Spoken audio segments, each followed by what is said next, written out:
Everyone, welcome back to my channel. আজকে অনেক দিন পর একটা আমের আচারের ভিডিও নিয়ে চলে আসলাম।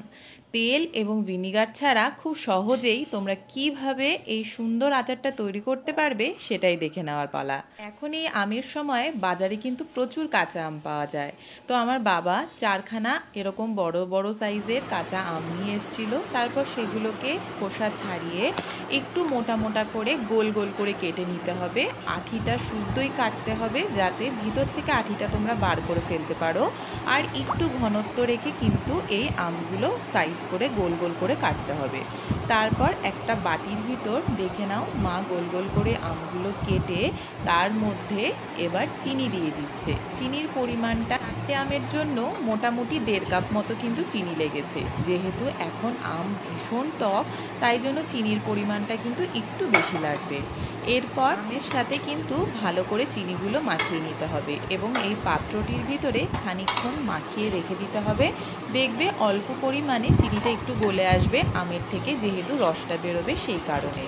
এরপর কড়াইতে তেল বসানোর কিন্তু এখন আর কোনো প্রয়োজন নেই, তার কারণ প্রথমেই বলেছি এটা তেল ছাড়া একটা আমের আচার।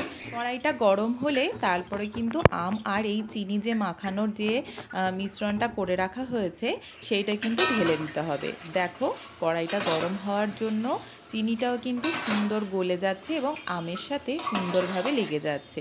এরপর আর কিছুই না, সুন্দর করে নাড়তে থাকতে হবে, কিন্তু ঘন ঘন নাড়বে, না হলে কিন্তু তলা লেগে যেতে পারে। এরপর সুন্দর করে যখন চিনিটা সম্পূর্ণ গলে আসবে, দেখলেই তোমরা বুঝতে পেরে যাবে। দেখো সুন্দর তরল হয়ে গেছে চিনিটা, আর আমেরও কিন্তু কালারটা একটু বদলে এসছে।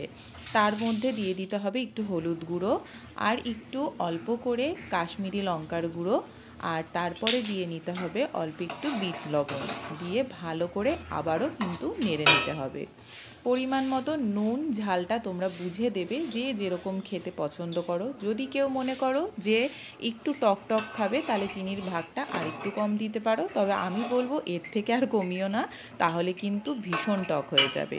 এরপর আর কিছুই না, সুন্দর করে নাড়তে থাকতে হবে। আর এরকম সুন্দর বলক চলে আসার পর শেষে নামানোর আগে পরিমাণ মতন প্রায় 1 চামচ মতন ভাজা মশলা দিয়ে নিতে হবে। দিয়ে আর খুব বেশি নাড়াচাড়া করতে হবে না, একটু ফোট আসলে আর মাখা মাখা হয়ে গেলেই নামিয়ে ফেলতে হবে। দেখো খুব সুন্দর হয়েছে দেখতে এবং খেতেও কিন্তু ঠিক ততটাই সুন্দর হয়েছে। বেশ অনেক দিন তোমরা এটা সংরক্ষণ করে রাখতে পারবে। একদম সহজ পদ্ধতিতে মাত্র কয়েকটা উপকরণের মাধ্যমেই কিন্তু তৈরি হয়ে গেল এই সুস্বাদু আচার।